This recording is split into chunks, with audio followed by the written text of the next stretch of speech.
কথাটা দুদিন পরে বললে ভালো হয়, কারণ আজকে আমি নতুন দায়িত্ব নিয়েছি।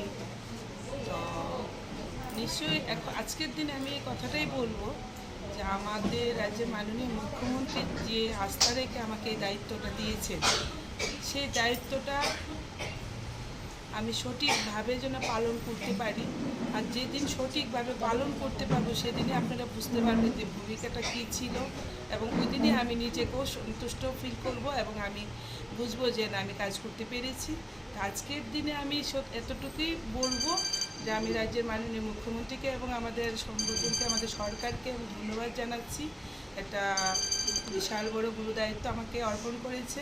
কিন্তু দেখুন, আপনারা সবাই জানেন আমিও রাজ্য মহিলা মোর্চা সভানেত্রী নিয়ে হিসাবে আমি কাজ করছি। তো সেই জায়গায় দাঁড়িয়ে মহিলাদের নিয়ে আমার কাজ ছিল, মহিলাদের বিভিন্ন সমস্যা নিয়ে আমি অলরেডি ফিল্ডে ছিলাম, বা আমি মহিলাদের অনেক কিছু বিষয় আমার কাছে আগেও আসতো। তো এখন বর্তমান সেই বলতে গেলে সিমিলার একটা বিষয় রয়ে গেছে মহিলা কমিশনের সঙ্গে।